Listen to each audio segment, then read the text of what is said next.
Do you feel a twinge of resentment? Envy? Cynicism? Like, how is that possible? Who would pay that much?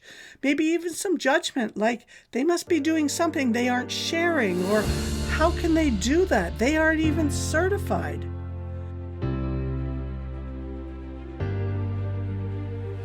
You're listening to the Unshackle Your Life podcast with Debbie Colburn, where breakthroughs happen, getting rid of all the hidden things that hold us back, things that scare us and challenge us, and things that we're just plain fed up with. We talk all things money and business, big and small. We dive deep, we get real and raw at discovering and exploring what is really possible for you and what's holding you back. If you've ever thought, it's not enough when you looked at your bank account or your credit card balance, maybe you're sick and tired of the endless struggle of just getting by, and you know you're missing out on opportunities that keep screaming out to you. It's a never-ending cycle of crisis to crisis, either in your personal life or your business or your relationships or all of them. Then this is exactly where you need to be. We'll bring you a whole new way to look at those challenges, share ideas, tips, and tactics, and get you connected to the resources that will unlock those golden handcuffs and release your unique abilities. No matter what's going on in your life, right now, maybe you're in survival mode, living day to day, paycheck to paycheck, or maybe things are good and you know they could be better. Maybe you're in a job or a career or running a business that is leaving you empty, depleted, uninspired, or anything in between. I've got your back. Ready? Buckle up, take a deep breath, and join me in a conversation about breaking through to the next level.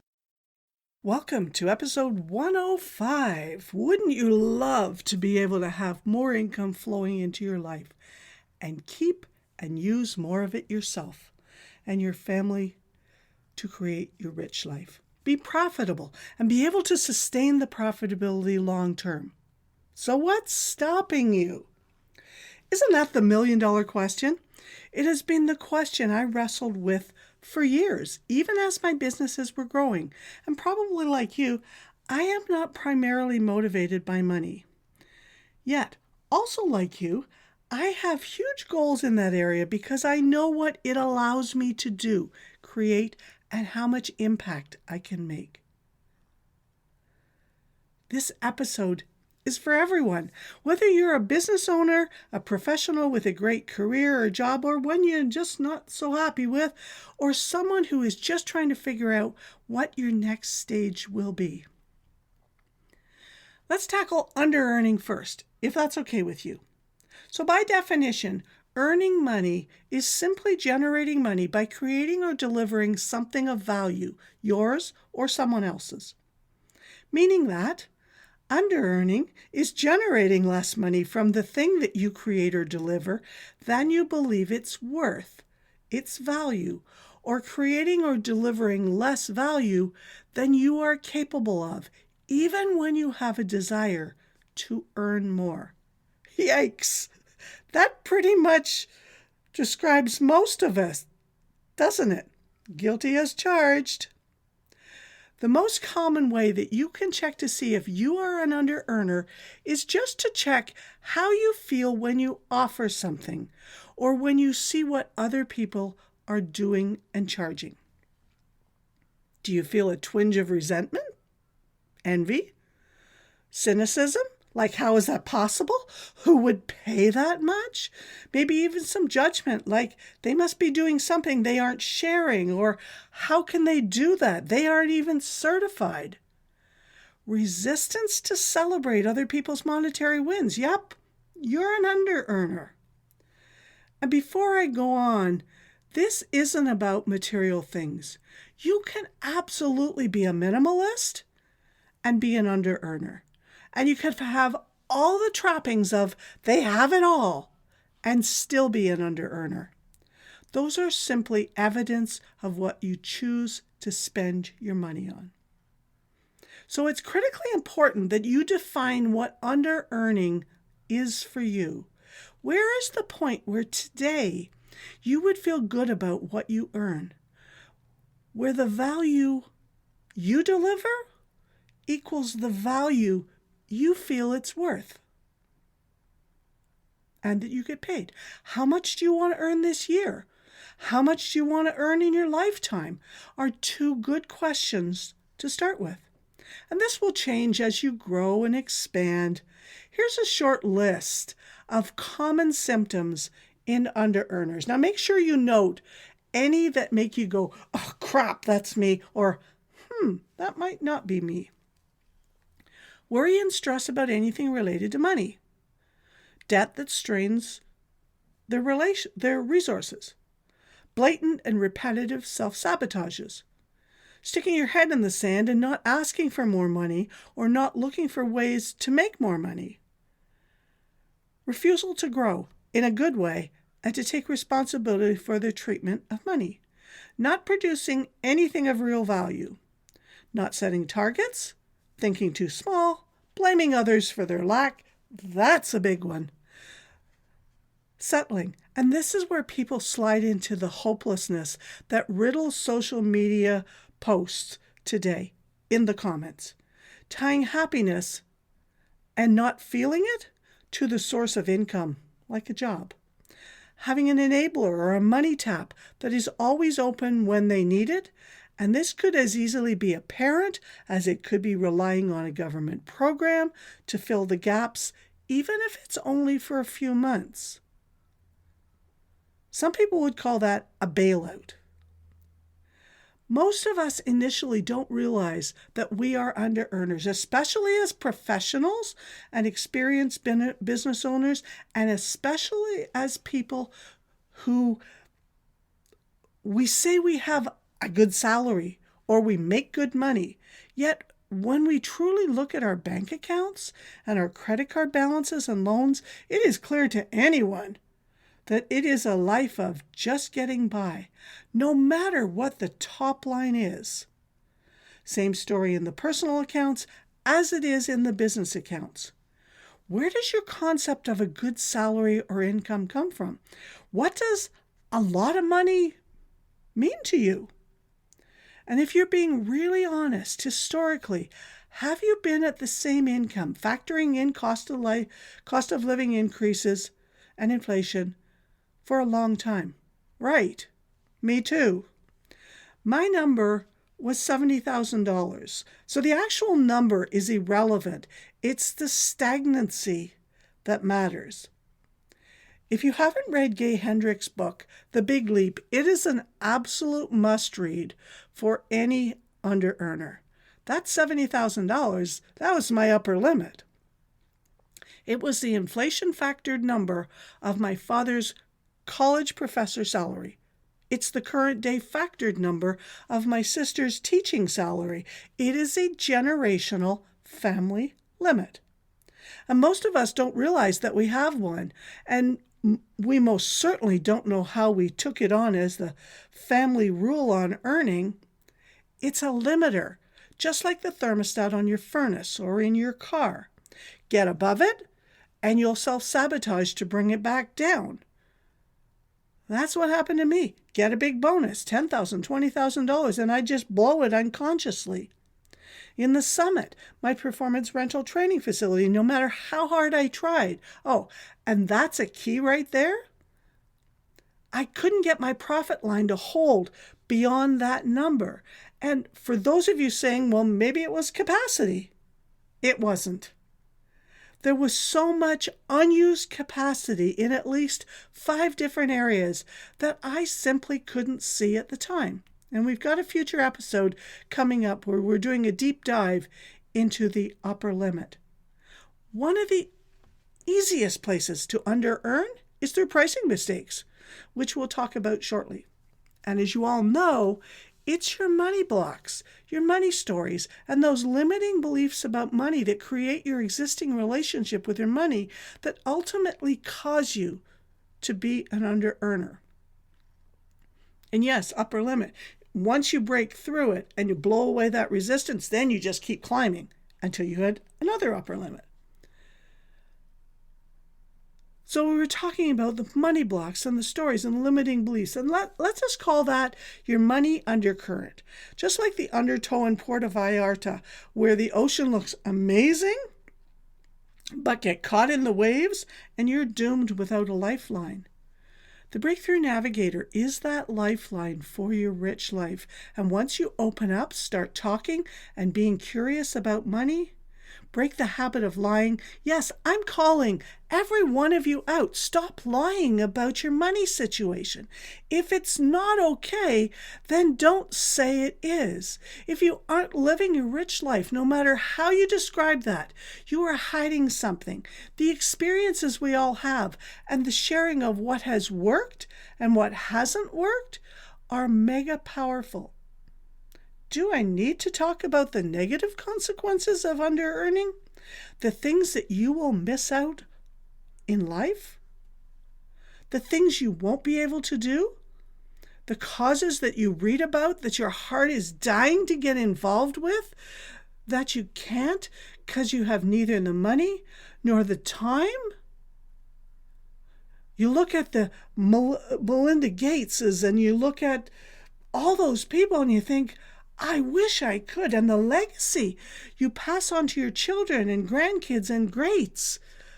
Get some perspective on where you are in relation to your earning potential and capacity. Make some tweaks and some more tweaks. Pass down a money mindset that's empowering and impactful so that we reduce the epidemic of under-earning in future generations.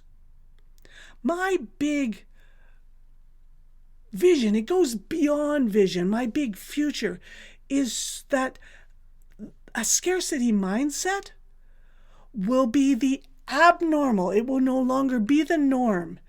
That thinking of there's not enough in future generations, in our kids and our grandkids, in generations that haven't been born yet, in generations that haven't even been thought about yet.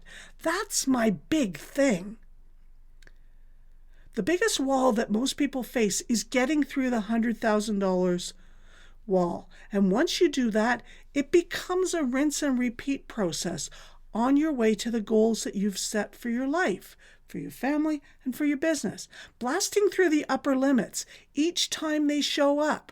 Adopting new practices that are better suited to your growing business. Bringing on a team. Making decisions faster. Now, let's slide on over to pricing. One of the most misunderstood areas in business and in life, because when you're always the one helping people for free, you've got a pricing and the value of my time issue. One of the quickest ways to check if you have a pricing issue is, do you struggle sharing your pricing and value? You don't have a clear answer to what do you charge or what do you do? You stumble to respond to what does it cost to work with you?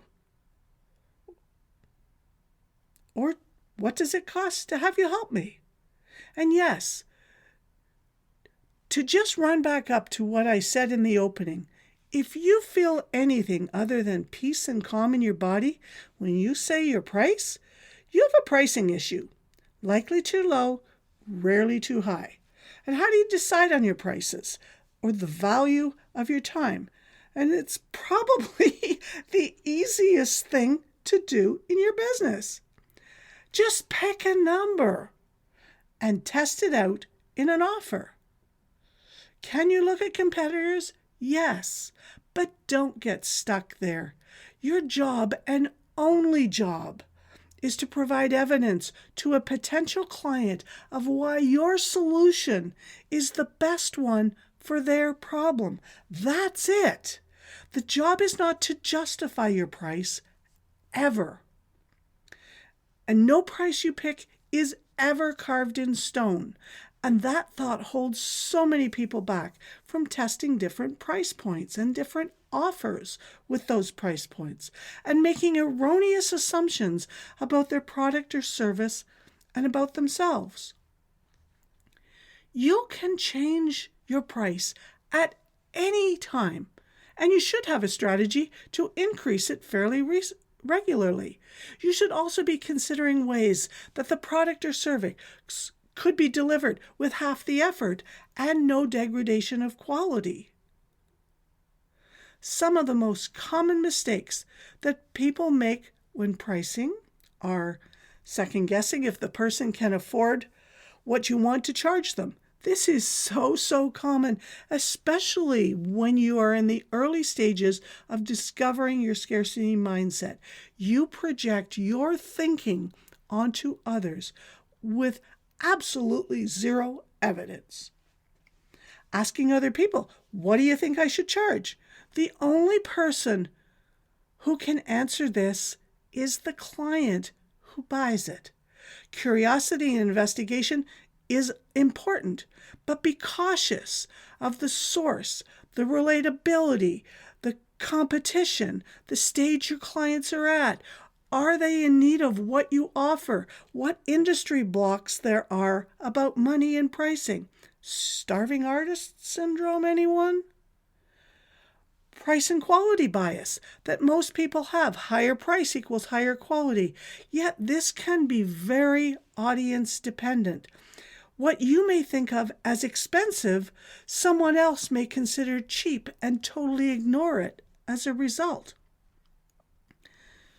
Letting the response to your price and value stop you from offering it.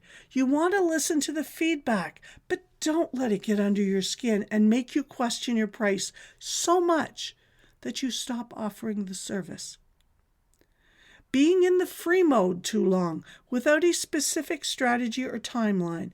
Free can work, but it, as we've seen over the past 10 years, has created millions and millions and millions of freebie seekers who never actually buy anything and rarely do anything with the free stuff.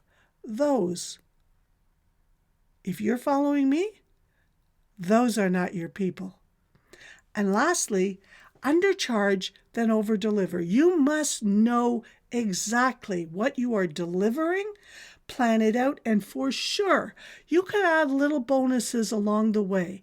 There is a big difference between just piling on more content, more stuff, just for the sake of quantity, versus adding a bonus or two that enhances or speeds up the original result. There's a thing in the online world. God knows who started this horrible tactic. I have an idea what mastermind it came out of.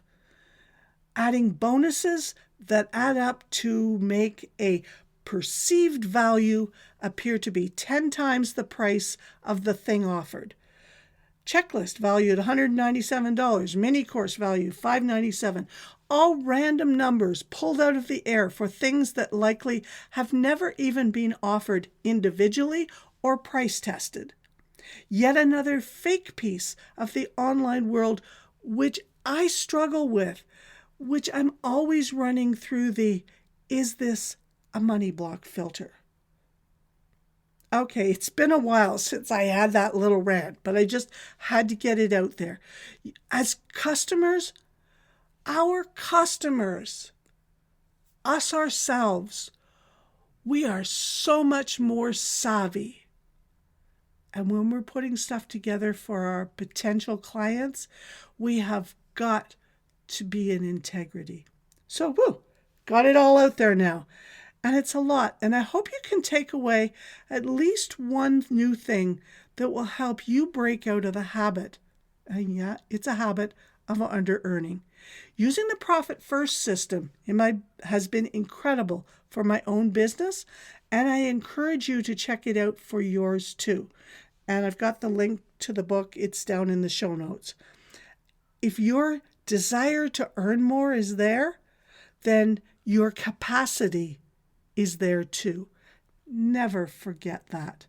There's a lot here. And my wish, as always, is that you take something away from this today that is truly helpful for you, that will encourage you to take the next step, to start stepping into that bias for action in your daily life. You already know that your thinking is what drives everything. So we've created a new daily affirmation sent to you every day for 90 days so that you can unlock every day with intentionally. Just sign up for free at debbiecolburn.com/unlock the day. So we're here. We're at the end. It's time to ask that question that I always ask everybody at the end of every episode. What is the very best thing that could happen if you unlock just one of your shackles today? Hey, if this podcast got you thinking you're ready to improve your money or business situation, or both, please make sure you're subscribed and share it with everyone you think needs to hear this.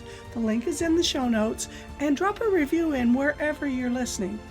Make sure to check out the all-new Breakthrough Navigator, the Money and the Money and Business editions, where you can work directly with me to transform that money situation in your bank accounts that is keeping you up at night. It's super easy. Just head to our website at debbiecolburn.com/links. And while you're there, sign up to grab your very own free personal daily intention setter in your inbox every single day for 90 days. Absolutely free. I actually get them sent to myself. They are so friggin' amazing. Simple tools to transform both your personal life and your business.